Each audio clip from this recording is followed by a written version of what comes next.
Hola, buenas tardes. Bienvenido a tu programa La Locura del Pensamiento. Hoy tenemos un programa muy interesante. Vamos a hablar del arte. Durante todos estos años me he cuestionado qué es el arte, cuáles son los parámetros, qué se puede considerar arte y qué no. He escrito mucho al respecto. Inclusive mi tesis en licenciatura de filosofía fue sobre la fenomenología hermenéutica del arte abordada desde Heidegger. Estoy convencido que en la obra de arte acontece la verdad, el desocultamiento del ser. Ha sido un camino difícil, pues el arte siempre se escapa a cualquier limitación, definición o acotación. Traté de imponer parámetros objetivos de arte para descartar lo que yo creo que no es arte. Por ejemplo, un tubo gigantesco quemado de fierro en la sala del Museo de Arte Moderno de Pompidou en París, o una tela con un hoyo colgada donde el artista necesita media hora para explicar lo que significa esa obra. Estamos ante una época extraña, con valores invertidos. En esta época todo se puede. Hay un cuestionamiento a las estructuras anquilosadas, una ruptura. El arte es un reflejo de esto. El arte siempre va a ser un reflejo de lo que es nuestra sociedad. En la actualidad convergen todas las estructuras que se han conocido de formas y de maneras de hacer arte. Y entre ellas está lo que se ha dado a llamar el arte contemporáneo. ¿Qué es el arte contemporáneo? ¿Es realmente arte o se trata de una farsa? Se trata del traje invisible del emperador, como lo hemos dicho. Personalmente he sido un furibundo detractor de este tipo de manifestaciones. Siento que existe una separación muy marcada entre el público en general, en su percepción del arte, y lo que se manifiesta como arte. ¿Quién nos dice qué es arte? ¿Cómo podemos saber si es arte o no? ¿Quién ha marcado las directrices para que algo se considere arte o no? ¿Por qué se otorgan espacios actualmente en México, sobre todo, y en el mundo, a arte contemporáneo únicamente? En ocasiones yo, como pintor y artista visual, me he sentido discriminado al respecto, puesto que mi arte no es contemporáneo, a la manera de ver el arte contemporáneo. Y yo me pregunto, pues si se hace en esta época, ¿es contemporáneo, coetáneo a esta historicidad? Entonces es un término bastante ambiguo que ya aclararemos con la invitada. Se ha dicho que la pintura murió, que el arte tuvo su fin hace ya mucho tiempo. Hay una polarización del espectador con el artista, con los gremios de artistas, con los curadores y con el sector de compra de arte. En mi opinión se ha sacrificado demasiado en pos de la idea de concepto, del concepto que requiere una obra. Es decir, si una obra mía requiere de una explicación para que pueda sentirse, percibirse y captarse, significa que he errado el camino. Las meninas de Velázquez o esto no es una pipa de Magritte, no necesitan ninguna explicación y sobre todo los artistas no son perennes, no son eternos para estar ahí para explicarlo, cosa que muchos artistas contemporáneos señalan, que ahí están ellos para explicar lo que dice la obra. La obra no necesita interlocutores, la obra debe tener un diálogo con el espectador, pero ese diálogo tiene que ser directo y limpio. Entonces nos encontramos ante una dicotomía. O esto que se llama arte contemporáneo no es arte y es únicamente una farsa, o los conceptos por medio de los cuales estamos allegándonos a él, acercándonos a él, son incorrectos. Ahí hay todo tipo de clamores, todo tipo de cuestiones y tú eres el último que puede responder a esta pregunta. Volvemos entonces a la locura del pensamiento. Vamos a tener a la invitada Karen Cordero. Bueno, pues regresamos a su programa La Locura del Pensamiento. Hoy quiero agradecer su presencia a la maestra Karen Cordero, que es historiadora, profesora y curadora de arte. Hola Karen, ¿cómo estás? Muy bien, gracias por la invitación. Pues bueno, hoy quisiera hablar un poquito acerca de lo que es el arte contemporáneo en general. Vamos a empezar analizando cuáles son las vanguardias, qué se puede entender por vanguardias en la historia del arte. Mira, pues lo que se suelen llamar las vanguardias históricas o las vanguardias de principios del siglo XX son, en lo general, movimientos que, a diferencia del arte del siglo XIX y los años anteriores, que tenían como una especie de idea normativa, postulan como una especie de estética subversiva. Sí, de ruptura. Digamos que siempre, exactamente, siempre tienen una idea de ruptura, de que están cambiando, rechazando el pasado y proponiendo algo nuevo, algo que transforma el mundo, algo que suelen decir que no tiene nada que ver con lo anterior, aunque sí, a veces sí. eso no es completamente cierto, y que de alguna manera tienen una idea también muy idealista, podríamos decir, de que con esas nuevas propuestas del arte se va a cambiar el mundo. Por lo general, pues ahí podemos considerar desde el cubismo, el fauvismo, el dadaísmo, el surrealismo, en adelante todo lo que suelen llamarse los ismos a nivel internacional. Y bueno, en México hay una serie de movimientos que se dan en paralelo y en diálogo también, y en el resto de América Latina con estos movimientos, con objetivos parecidos. Sí. ¿Qué diferencia tendría entre el arte contemporáneo y el arte moderno? Bueno, la modernidad se maneja, de hecho, como término de diversas formas, ¿no? Muchas veces se habla de la modernidad a partir de la Ilustración del siglo XVIII, pero en términos del arte se suelen llamar arte moderno justamente aquellos movimientos desde finales del siglo XIX, el postimpresionismo, el impresionismo, hasta las vanguardias, ¿no? Que justamente corresponden a pues esta perspectiva que le comentaba de un arte con una idea subversiva, de romper con las formas de ver, con las formas de percepción ilusionistas, podríamos decir, naturalistas, ¿no? Y proponer un arte que más bien tiene o toma una postura poética, ¿no? Que construye una poética con respecto a la llamada realidad, podríamos decir. O sea, no pretende reproducir, incluso en términos de imagen, cosas que nos seducen para que podamos imaginar que son la realidad, sino hacernos ver que la realidad y la percepción se construyen de diversas maneras, ¿no? Ahora, en relación con eso, el arte contemporáneo, pues es algo que constantemente va cambiando, ¿no? Porque lo contemporáneo, pues se hablaba de lo contemporáneo en los 30s, 40s, pues ahora lo de los 30s, 40s ya no es contemporáneo, ¿no? Hoy en día, pues ya lo contemporáneo es del siglo XXI, y ya el arte del siglo XX hasta el siglo pasado, ¿no? Pero todavía hoy en día yo diría que se considera, digamos, en los libros de texto, en los cursos, en los museos, en su guión, ¿no? El arte contemporáneo, el arte a partir de los 60s o los 70s, ¿no? Más o menos coincidente con el periodo después de la Guerra Fría, más o menos de esos años, ¿no? Que coincide también en buena parte con el auge del arte conceptual, con el performance y de otros elementos que en realidad tienen su origen en las vanguardias, pero que tienen mucho más difusión y proyección a partir de esa época. Si englobamos el concepto de arte contemporáneo y incluimos desde el impresionismo acá, que muchos lo incluyen y muchos no, porque sería arte moderno, ¿no? Algunos lo engloban ahí. ¿En qué ha avanzado en ese aspecto las artes? Es decir, ya se actualizan, ya se autorizan nuevas artes, el performance, las artes digitales que antes obviamente no existían. ¿Por qué tú podrías decir que no se está haciendo lo mismo que el urinario de Marcel Duchamp? Bueno, creo que cambian varias cosas. De un lado cambian las obras y también cambia mucho el contexto, ¿no?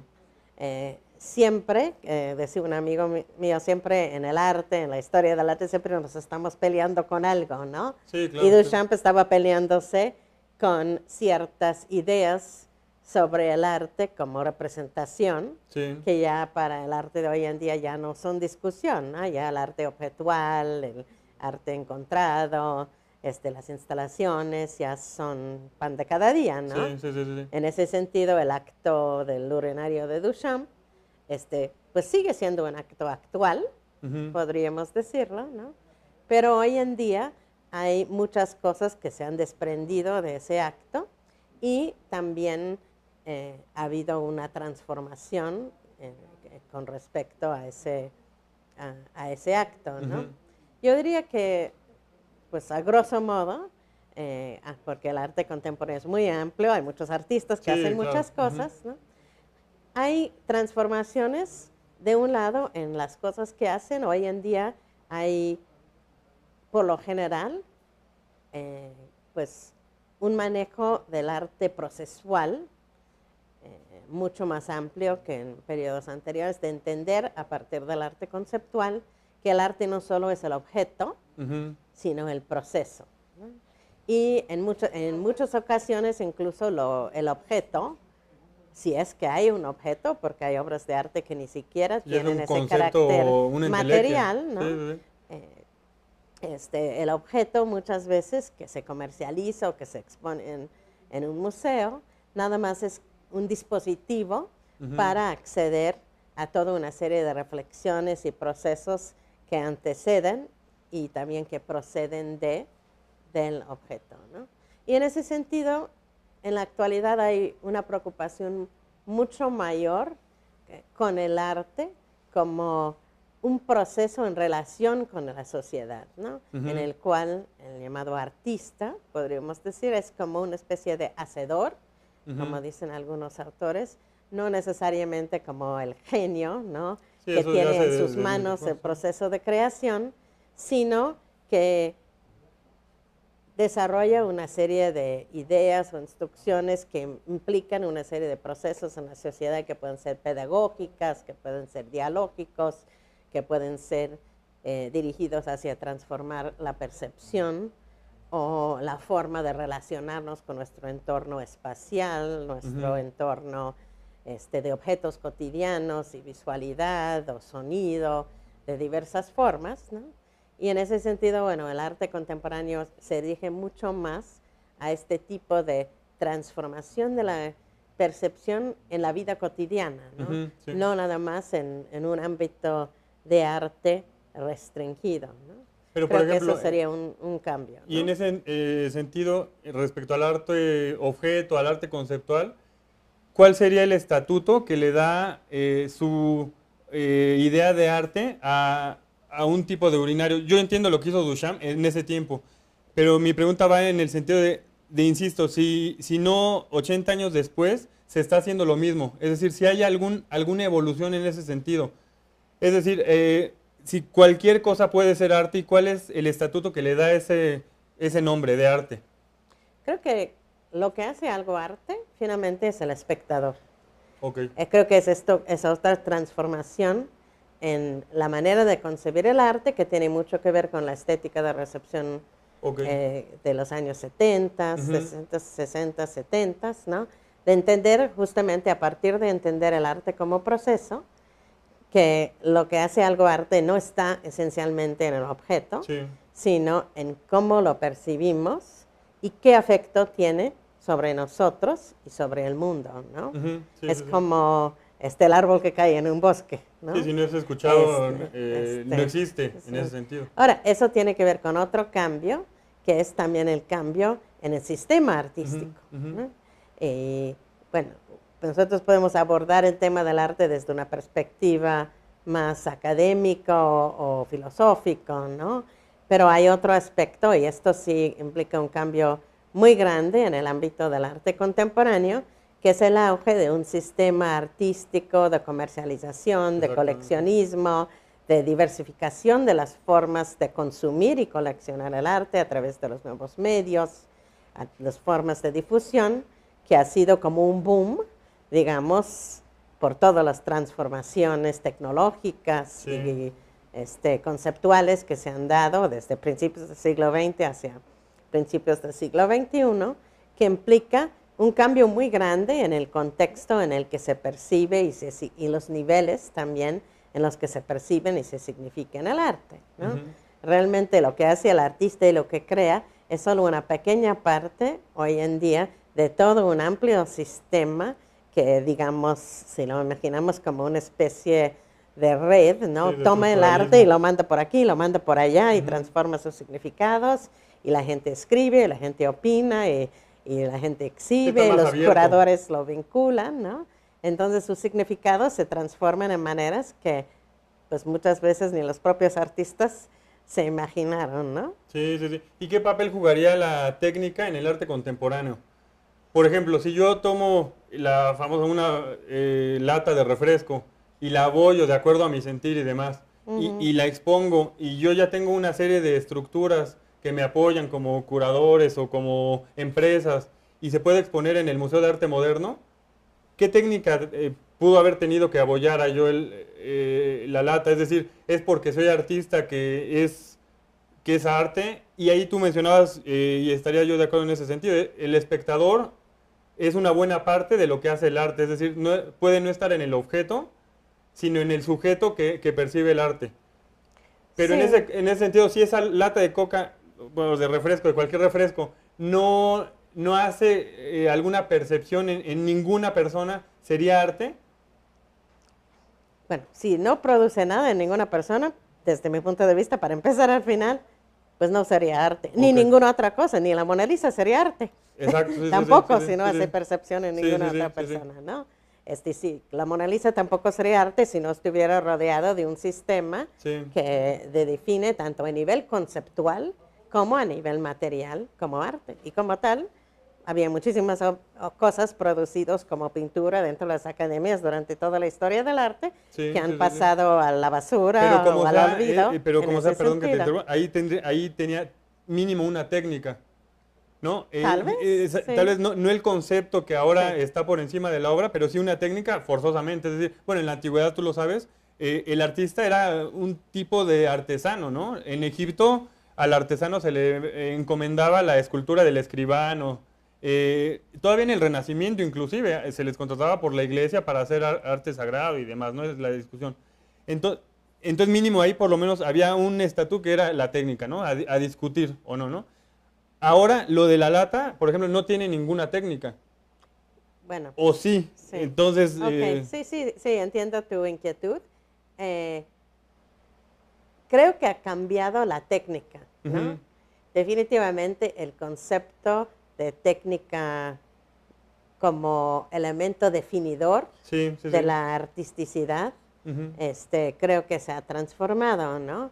Hoy en día yo diría que el artista requiere un entrenamiento técnico, pero ese entrenamiento técnico no implica solo la factura de objetos, sí, sí, sí, ¿no? sí, sí, sí. Ni encontrar personas adestradas que le ayuden en la factura de objetos, que siempre ha sido el caso, ¿no? Ujú, Es, Sino implica justamente el manejo tanto de esa técnica como de una serie de conceptos del entorno para justamente, dadas las transformaciones ujú, en la estética, en las definiciones del arte y el alcance de lo que implica hacer arte en el siglo XXI, implica el manejo de muchas otras cosas, sí, además de la técnica. ujú, Podríamos decir que el manejo de todas esas cosas en sí constituye en realidad un la tipo de técnica en técnica. arte contemporáneo, ¿no? Ujú, Ahora, hablábamos del arte conceptual, ¿no? ujú, En realidad, bueno, también hacer arte en el Renacimiento, el medievo, ujú, podemos entender hoy en día a raíz del arte conceptual, que también el arte en aquellas épocas, por supuesto, implicaba el manejo de toda una serie de conceptos sí, sí, sí, sí, sí, sí, sí, sí, sí. filosóficos, y bueno, también del sistema artístico, del ámbito social, del ámbito político, para poder hacer un arte adecuado a su Ujú, tiempo. ujú. Trabajar para los Medicis, pues no era cualquier Sí, cosa. claro, No sí, sí, solo sí, sí, sí. tenías que entender, tener las técnicas y entender, pues, qué querían, por dónde lo Ujú, querían, ujú. qué era lo que les gustaba, qué finalidad tenía, de alguna manera, la ideología que estaba atrás, porque si no, pues obviamente, pues no te iban a volver a contratar, Sí, claro, ¿no? sí, sí, sí, sí, A sí. lo mejor dependía poco o no únicamente, ciertamente, de lo que creía o lo que deseaba o incluso Ujú, de lo que ujú. le gustaba al artista, sino su manera de embonar con una demanda, podríamos Sí. decir. Y hoy en día es un poco lo mismo, ¿no? Ujú. Los artistas están dentro de un sistema artístico sumamente complejo, que hay unos que se mueven en él como pez en el agua y otros no tanto, Sí, ¿no? sí, sí, sí. Entonces se empieza a ver como una especie de sistema pues dominante, podríamos decir, del ámbito artístico, Ujú, y muchos otros ámbitos o muchos otros entornos de creación artística que a lo mejor no forman parte del mainstream, ujú, ¿no? ujú. Pero que tienen sus públicos, tienen personas involucradas con ellos y justamente tienen la posibilidad de llegar a otras comunidades Ujú. que no necesariamente son únicamente los coleccionistas, los Sí, sí, museos, sí. las exposiciones, los curadores, donde están los reflectores Ujú. del llamado sistema del arte contemporáneo, Sí. ¿no? Entonces, en ese sentido, ¿tú creerías que históricamente ha pasado lo mismo en todas las épocas? Es decir, por ejemplo, Bueno, no, creemos, en el impresionismo pasó algo similar, ¿no? A los impresionistas, a los primeros, no se les daba el valor, tuvieron que hacer su salón, ¿no? De rechazados, los salón de exposiciones de rechazados, en contraposición con el salón de exposiciones de París, ¿no? Para ellos hacer un grupo y que se valorara su obra, puesto que era contrario a la academia. bueno, no ha pasado lo mismo en todas las épocas. Ujú, Justamente por eso hacía yo esta distinción entre una estética normativa y una ujú, estética sí, subversiva.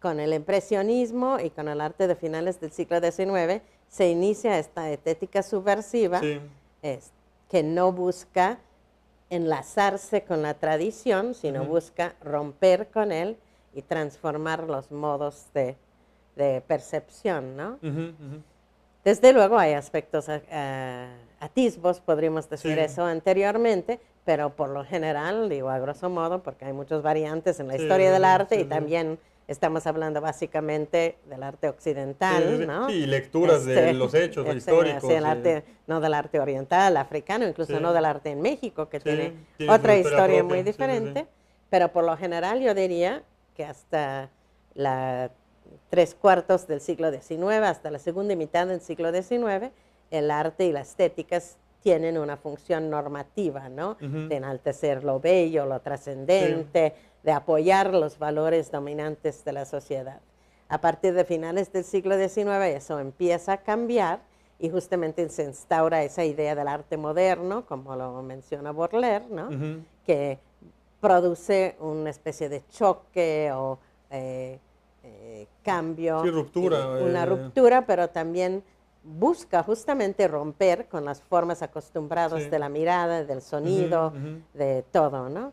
Y en ese sentido, como es natural, provoca confusión, ujú, ¿no? ujú, Hay un ensayo que me gusta mucho de un historiador del arte, Leo Steinberg, que ujú. se llama El dilema del arte contemporáneo frente a su público, algo Sí. así, Ujú. en un libro que se llama El arte nuevo, ¿no? Ya es un texto de los años 70, Sí, ya 80. todo esto, ya pasaron 40 años de todos estos textos de Danto, de este texto, ¿no? Ujú.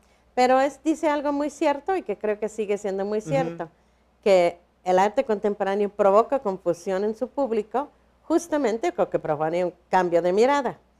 Ahora, de ahí, frente a esa confusión, podemos tomar dos posturas.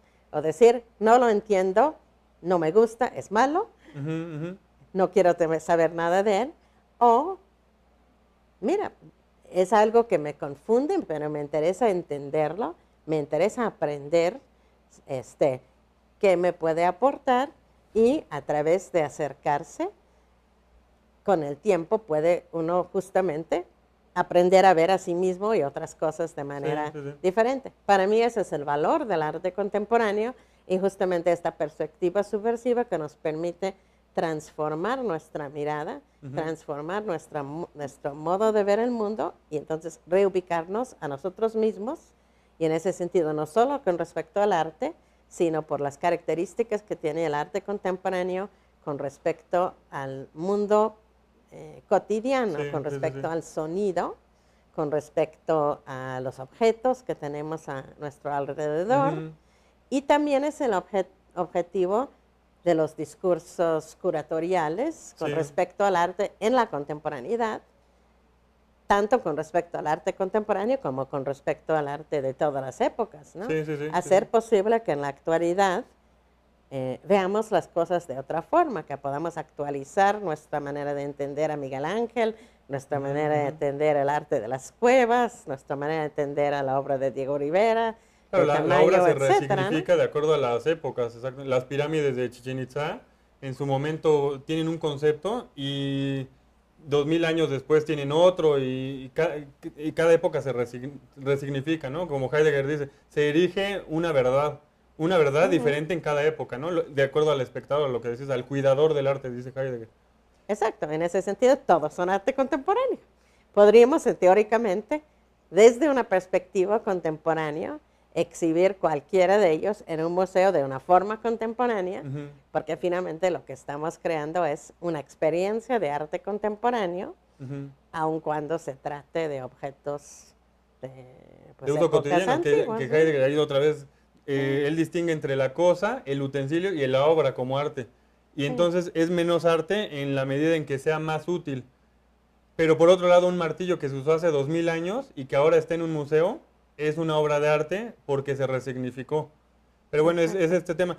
¿Tú por qué crees que hay este rechazo por una buena parte de la comunidad? Es decir, por artistas, por gente común y corriente. Es decir, se puede usar el argumento de el que no lo entienda es su problema, que se usa muchísimo además, ¿no? Pero también hay artistas que no lo entienden o que no comparten el arte contemporáneo. ¿Por qué crees que se ha dado esta polarización tan marcada?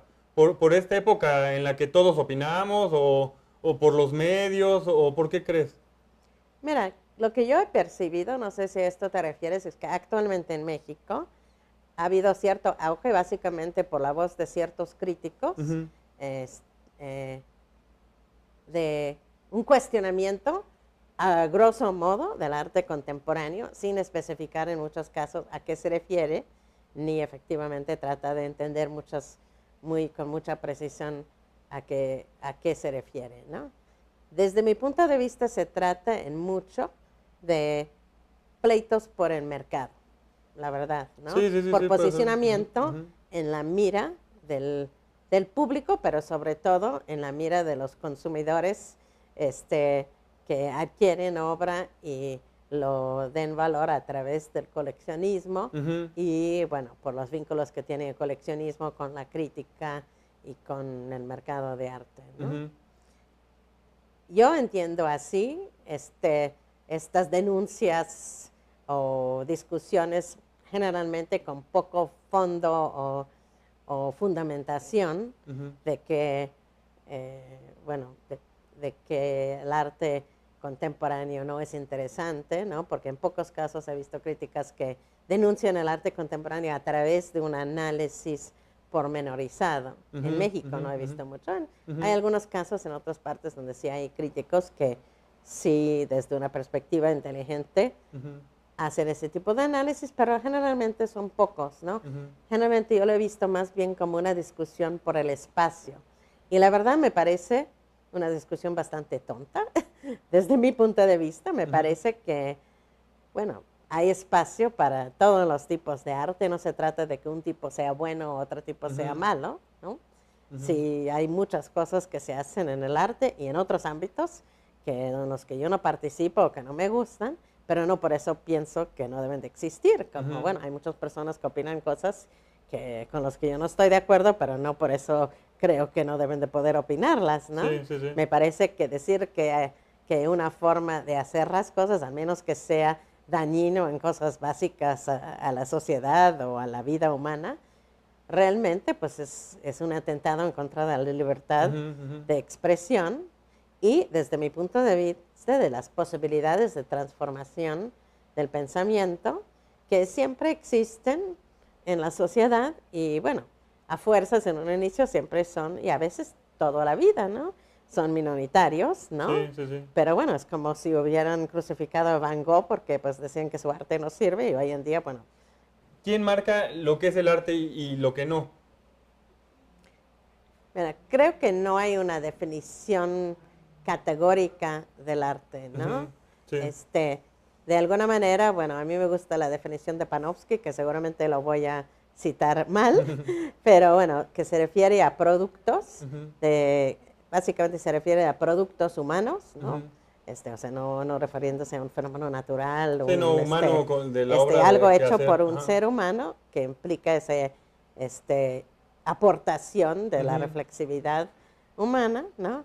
Que produce una experiencia estética, ¿no? Ujú, ujú, ujú. O sea, una experiencia más allá de su función utilitario, ¿no? Ujú. Pero que produce una experiencia de comunicación, que nos produce un pensamiento, que Sí, nos sí, sí. produce un goce, Una que de alguna sensación. manera produce justamente esta transformación de la percepción Ujú, ujú. que está involucrada en la intelectualidad y en la capacidad del uso de la memoria, de la afectividad y la emoción Ujú, en vinculación que para mí define lo que es el arte, ¿no? ujú, De ahí a pues definir qué es eso y qué es lo que hace eso, ujú.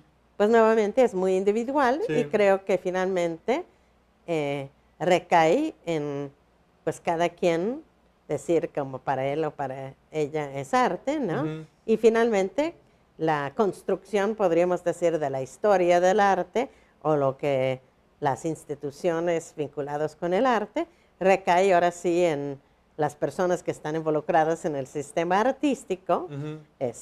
escritores, Sí, sí, críticos, sí. curadores, museos, coleccionistas, pues los que forman parte del sistema artístico que define qué para ese sistema artístico es arte, ¿no? Ujú, ujú, Y por supuesto hay muchas variantes y diferencias en esa posición, ujú. ¿no? Ya en términos de una normatividad social, lo que entra a los museos y lo Sí, que se sí, sí, sí, exhibe en sí, las ya es diferente. galerías, etcétera, ¿no?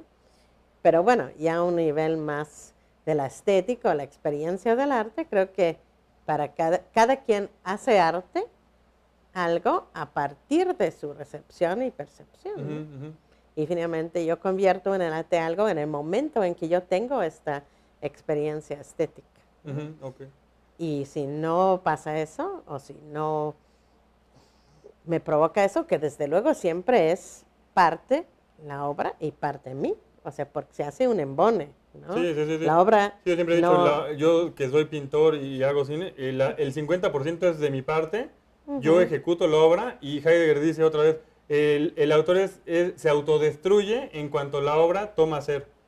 Es decir, y el otro 50% es del espectador. El ujú, espectador le da su valor, claro. ¿no? Ahora, la diferencia es que hay artistas que como parte constitutivo de la obra de arte toman en cuenta al espectador, o sea que el espectador ya está contemplado como co-creador de la obra Sí, sí, sí, sí, sí. en muchas de estas manifestaciones contemporáneas como Ujú, la sí, instalación, el sí, sí, performance, y en otros casos no, ¿no? El sí, sí, artista, sí. como dices, termina la obra, lo deja por ahí, bueno, pues a ver qué le pasa, pero Sí, hay no más está variantes todavía. contemplado, por lo menos tan conscientemente, el público como Ujú, co-creador, ok, aunque siempre en el proceso de percepción estética, experiencia estética, es pues subjetivo. finalmente es el caso, Sí, ¿no? sí, sí, sí.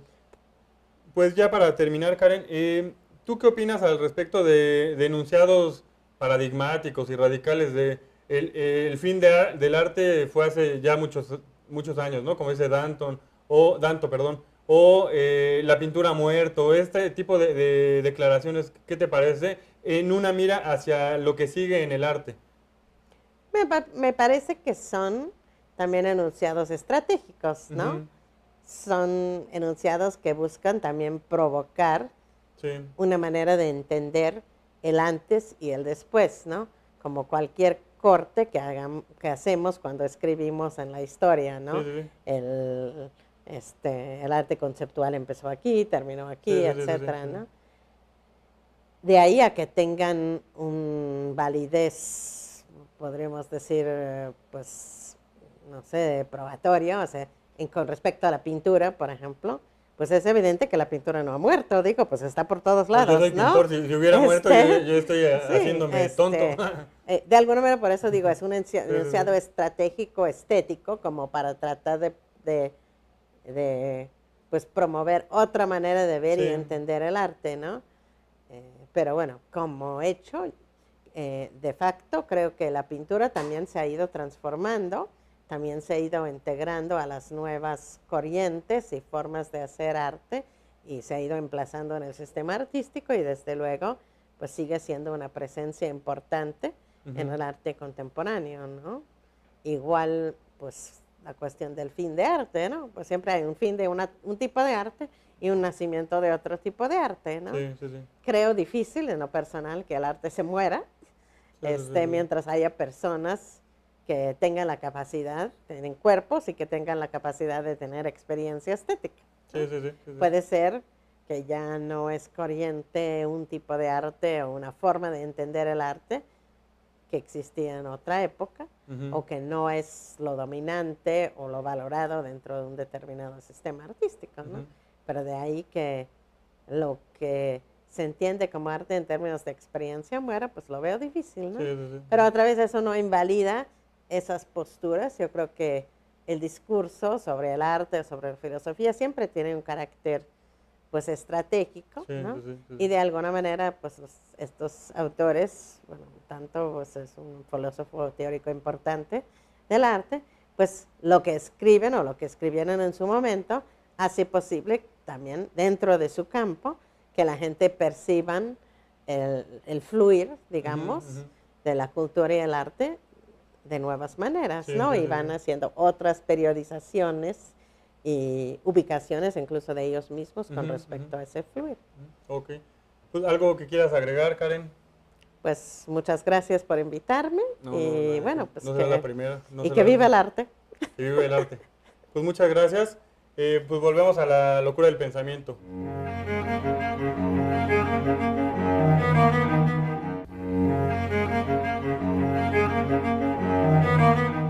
Manuel Gamio nació el 2 de marzo de 1883. Estudió arqueología y antropología en el Museo Nacional de México entre 1906 y 1908. En 1911 obtiene su grado de maestro en artes y 10 años después, en 1921, obtiene su doctorado en filosofía. Posteriormente, en 1948, obtiene su doctorado en letras. En 1951 es reconocido como maestro en artes por la Universidad Nacional Autónoma de México. Sus obras más importantes son Forjando Patria, publicado en 1916, La población del Valle de Teotihuacán, en 1922, y Consideraciones sobre el poema indígena, en 1948. Manuel Gamio muere el 16 de junio de 1960 con la edad de 77 años.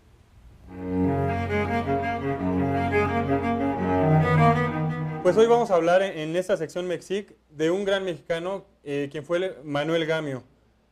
Queremos enfatizar en que en todas las aportaciones que hizo Manuel Gamio hacia la cultura mexicana, hacia el indigenismo, aportó muchísimas cosas en cuanto a procedimientos de arqueología que mundialmente posteriormente se siguieron.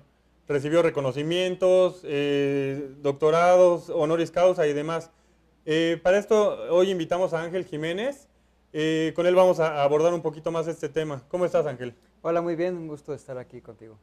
Oye, Ángel, pues quiero que platiquemos un poquito de Manuel Gamio. ¿Cuáles son sus aportaciones hacia el país como tal?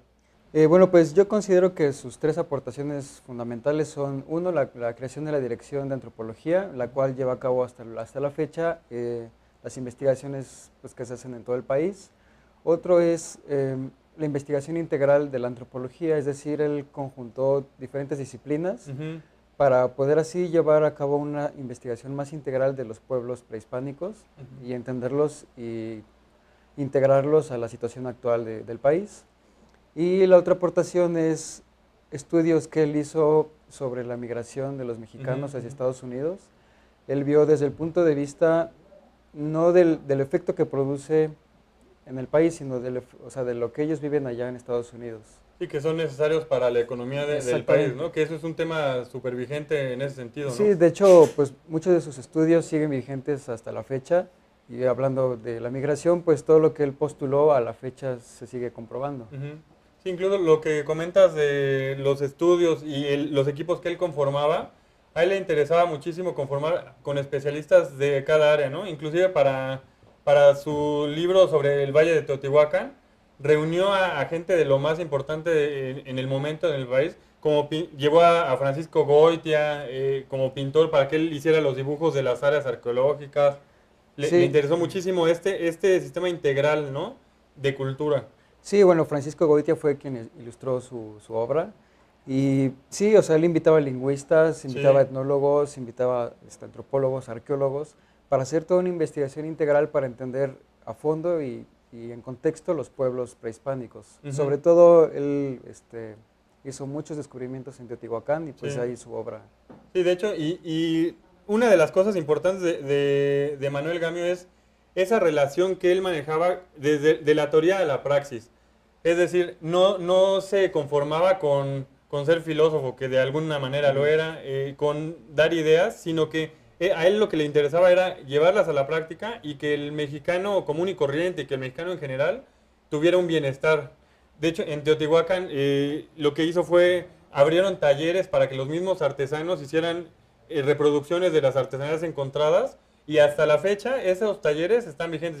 Yo personalmente he ido a esos talleres Ujú. y Manuel Gamio es muy bien visto. Aquí la cuestión es que no sea reconocido, porque a diferencia de Hernán Cortés del programa anterior, Sí.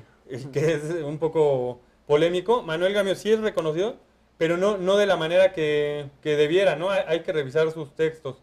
Sí, de hecho, Manuel Gamio tiene aportes súper importantes para la actualidad del país.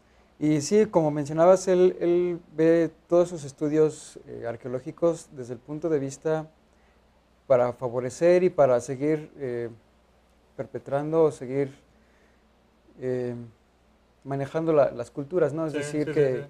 que se sigan postergando, que vivan, que convivan con la actualidad. Y sí, esto que comentas, él, pues desde que hizo los descubrimientos de las piezas de obsidiana, Ujú. se dio a la tarea de buscar las minas de obsidiana Sí. para así crear los talleres y que, pues como dices, hoy en día siguen manteniendo o es una fuente de economía de los pueblos que todavía habitan ahí. Sí, exactamente. También hay que rescatar de Gamio su labor con respecto al gobierno. Él hablaba mucho del buen gobierno, ¿no? Sí, de hecho, bueno, hay una anécdota por ahí que él en 1924 fue invitado a ser subsecretario de Educación Sí, sí, sí. en el mandato de Plutarco Elías Sí, Calles. Y bueno, él ahí encontró pues una práctica muy corrupta, la sí, cual pues él no estuvo de acuerdo y decidió dar un paso al costado e hizo denuncias en los periódicos, sí, lo sí, cual sí, sí, pues sí. le costó el exilio Sí, del siendo país. funcionario y en un sistema priista, Exacto. es fuertísimo. Ahorita ya se puede ver, ay, qué simple, pero en ese momento era... Sí, en ese momento pues eso que él hizo era castigado con la vida, Sí, sí, entonces sí, sí, sí. decidió exiliarse y Sí, bueno, él le ayudó para llevar a cabo otros estudios, que fue donde él comenzó la creación de su obra de Forjando Patria, sí, sí, sí. y fue donde estudió la migración de los mexicanos a Estados Unidos. Sí, exactamente. Sí, de acuerdo a lo que comentas, este libro es, pues, su obra maestra, en principio. Lo escribió muy joven, pero aborda ahí temas de todo tipo. O sea, es la idiosincrasia del mexicano, Claro. la relación con Estados Unidos, la relación del indígena con el español. Hay una parte que me encanta porque eso está de acuerdo con lo que hemos dicho todos los programas en la serie Mexic y con mi postura filosófica al respecto sobre los españoles. Eh, lo voy a leer, lo traje preparado porque en este caso no me gusta leer Ujú. los textos directos, pero en este caso es muy bueno, porque es de lo que hablamos exactamente la semana pasada sobre Hernán Cortés, de que hay que crear una identidad común, un nacionalismo, un mexicanismo, como él lo decía, y liberarnos de tabúes, de tonterías que traemos contra españoles, contra demás, ¿no? Me voy a permitir leerlo. Investiguemos por lo pronto con buena fe qué es todo lo que se necesita, si hay que renegar o no de nuestro parentesco español. Hay patrioteros enfermos de ignorancia y tricolorismo prehispánico, descendientes quizá de Cacamatzin, Topiltzin u Otrotzin, los cuales deploran la conquista de México. Quisieran que no se hubiera efectuado, suponiendo que, en tal caso, nuestro país sería actualmente una poderosa nación indígena, ni más ni menos que el Japón. Quienes así piensan viven en el limbo. Y luego dice, absuélvase ya a España del pecado original de la conquista. Las lamentaciones retrospectivas solo cuadran comentando la Biblia, en el caso de Jerusalén y de su artista Jeremías. Cuando se mira hacia atrás debe mirarse bien. Entonces es totalmente actual, totalmente lo que hemos dicho en este programa, porque hay que hacer una identidad, ¿no? Él pugnaba muchísimo por esto, por el nacionalismo, el mexicanismo, el indigenismo. Sí, de hecho, bueno, en mi punto de vista, la llegada de los españoles fue un hecho que ocurrió, ¿no? O sea, Sí, no sí, sí. fue ni bueno ni malo, Sí, simplemente sí, sí, sí, ocurrió. sí, sí. Y lo que él escribe en esta obra es una integración, ok, ya están aquí los españoles, pues ahora que se integren como una sociedad, ¿no? Sí, sí, sí. Aquí, a diferencia de lo que decía José Vasconcelos del mestizaje Sí. como ícono nacionalista, él dice, no, bueno, sí están los mestizos como Ujú. una raza intermedia, están los españoles o los europeos, y Ujú. están los indígenas, y hacer toda una integración de convivencia Ujú. y de entendimiento y de respeto, ¿no? de Sí, las sí, sí, sí. personalidades de las culturas.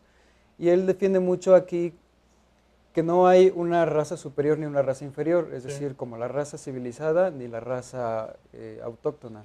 Sí, que era mucho lo que en ese tiempo, ahorita ya por los derechos humanos, eso ya Sí, no lo vemos, pero en ese tiempo sí se creía que el indígena tenía otro nivel de conocimiento, otro nivel claro, de entendimiento, lo cual se vino demostrando que no, ¿no? exactamente, Obviamente. sí. Pero en ese tiempo él tenía que pugnar por eso. Sí, él apoyó mucho y bueno, hasta la fecha él creó muchos programas de apoyo a indígenas, Sí, sí, sí. inclusive pues él creó el Instituto Nacional Nacional indigenista, Indigenista, sí, sí, sí, sí, sí. entonces pues sí, él vio mucho por los indígenas, su integración y su apoyo, ¿no? Él decía que se respeten las culturas indígenas, no nos metemos con ellas, y la única forma en que se puede intervenir es para mejorar, ¿no? Dar Claro. servicio médicos, educación, etcétera. Sí, sí, él vio en la educación eso.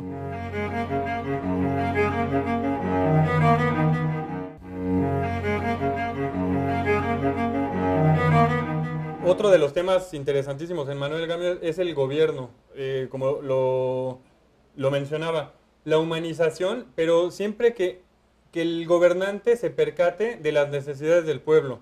Sí, Y eso es otro tema totalmente vigente. Forjando Patria se escribió en 1916 y casi 100 años después sigue estando totalmente vigente. Aquí la crítica que debe ser constructiva es en el sentido de que los gobernantes en la actualidad se dan su baño de pueblo en los mítines.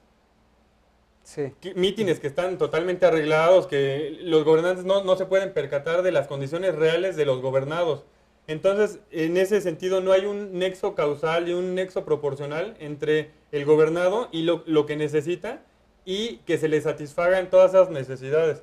claro, sobre todo cuestiones de pobreza, de Sí, salud, de sí, sí. educación, donde realmente desde estas fechas hasta la actualidad, pues los pueblos indígenas son los que siguen sufriendo este tipo de Sí, sí, situaciones, sí, sí, ¿no? sí, sí, sí. Y entonces él desde esta obra y hasta la fecha, pues ha pugnado porque sea un gobierno incluyente, ¿no? Sí, sí, sí, sí, exactamente. Exactamente. Entonces, pues bueno, es importante otra vez mencionar que hay que releer a los autores mexicanos de ese tiempo. Él estaba en contra de algunas cuestiones con Vasconcelos, por ejemplo, no coincidían por completo, pero en lo que sí Sí, coincidían era un tipo de nacionalismo, ¿no? sí, claro, y inclusive su obra y todo lo que él hizo, pues tuvo gran influencia en artes plásticas, en Sí, la en la estética, música, sí. en la literatura, y son cosas que siguen vigentes, ¿no? Y hacia el mundo. Él fue un gran Exactamente. exportador de la cultura mexicana y defensor. Sí, de hecho su obra del Valle de Sí, Teotihuacán se leyó en todo el mundo y tuvo críticas fabulosas, más de sí, 120 sí, sí, críticas, sí, sí, sí. y tuvo muchas felicitaciones al gobierno mexicano en esa Ujú. época.